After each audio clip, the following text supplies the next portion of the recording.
For the Portuguese Presidency of the Council of the European Union, it will be very important to reinforce Europe's resilience and citizens' confidence in the European social model, promoting a union based on common values of solidarity, convergence and cohesion, a union capable of acting in a coordinated manner to recover from the crisis. In this sense, they will work around three major priorities. To promote a European recovery leveraged by climate and digital transitions, by realizing the European Union's social pillar as an essential element to ensure a fair and inclusive climate and digital transition, and strengthening the strategic autonomy of a Europe open to the world. These priorities will be developed through 5 lines of action. The first one is called Resilient Europe. Promote recovery, cohesion and European values to ensure the start of implementation of the new multi-annual financial framework and the next generation EU instrument and its recovery and resilience mechanism to recover from the crisis and ensure the foundations for sustainable growth and job creation. To defend the fundamental rights of the EU and promote the defense and consolidation of the rule of law and democracy, the fight against all forms of discrimination, the pluralism of the media and the fight against disinformation, and of course to combat terrorism and hate speech, including online. To reduce the EU's external dependence on critical goods and technologies, investing in innovation and increase food security. To defend Europe's autonomy based on the development of a dynamic industrial strategy which promotes European value chains and pays attention to the strengthening of small and medium-sized enterprises, the so-called SMEs, and the sectors most affected by the crisis. And to diversify European production, external suppliers and the EU's global supply chains to reduce external dependence on critical goods and technologies and to increase food security. To pay attention to the economic sectors most affected by the crisis, namely tourism and the creative industries. To strengthen the EU crisis management system with a view to greater resilience and coordination in responding to disasters and the protection of critical infrastructure, including the strengthening of the Union civil protection mechanism and the strengthening of the capacity for disease surveillance and responsive infectious responses, that's one. To continue to negotiate the new pact on migration and asylum with a view to a European comprehensive and integrated approach, reflecting a balanced vision between the prevention of irregular immigration, the promotion of sustainable channels of legal immigration, and the integration of immigrants, and promoting the safeguarding of human rights. The next point is Green Europe. To promote the EU as a leader in climate action. To increase the capacity to adapt to the effects of climate change and promote the competitive advantages of a decarbonized and resilient economic model.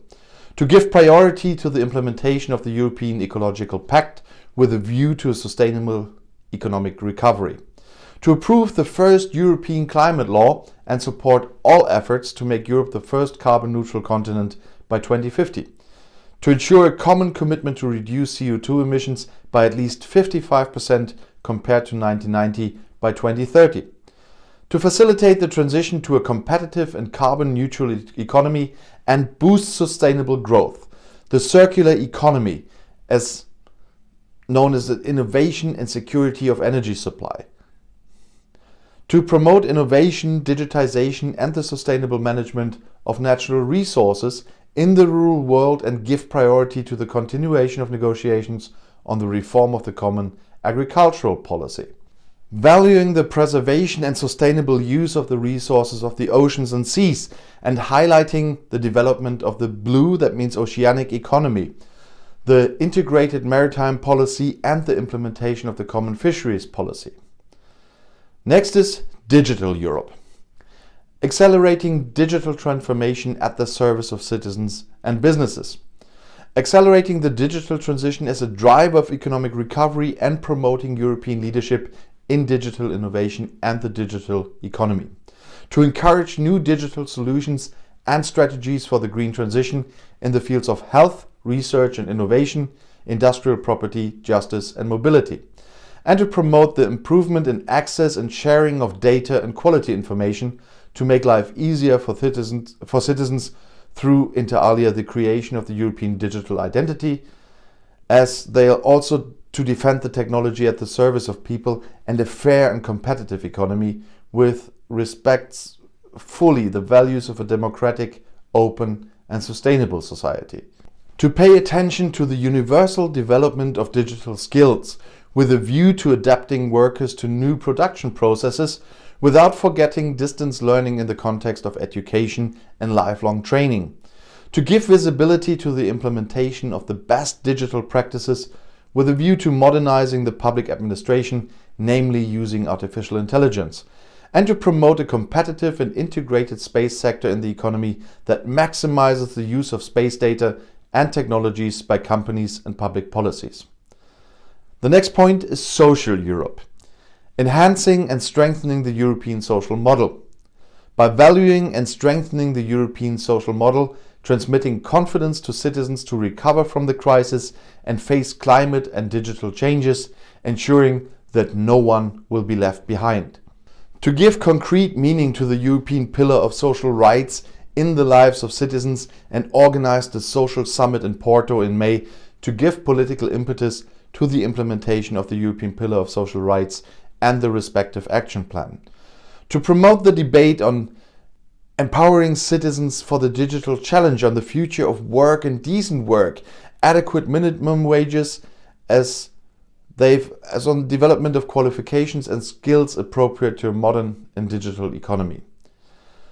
To pay transversal attention to gender equality and policies to combat discrimination, poverty and social exclusion, including the specific protection of the most vulnerable groups. To promote the strengthening of cooperation between member states in the field of health, supporting the actions necessary to increase the capacity of health services to respond to threats to public health. And the last point on the action plan is global Europe, promoting a Europe open to the world, betting on effective multilateralism and the EU's geopolitical positioning as a global player, to advocate for results-oriented international development partnerships, as well as promoting the debate on human development, particularly in the areas of health and education, including a perspective of gender equality and women's empowerment. To work for European leadership in consolidating an open and rule-based international trade system, promoting a strong and equitable trade agenda. To actively participate in the preparation of the 6th EU-African Union Summit with a view to consolidating a mutually fruitful partnership. Give new political impetus to the relationship with the southern Mediterranean neighborhood, and to follow the challenges facing Latin American partners. To strengthen the dialogue with the United States, a strategic partner in all areas, with a view to fully realizing the potential of transatlantic relations. To intensify political and economic dialogue and cooperation with India, as well as hosting a meeting of European leaders with the Prime Minister of India in May in Porto. To prioritize a future EU-UK partnership which is comprehensive, balanced and equitable, which respects the interests of the Union and the Member States.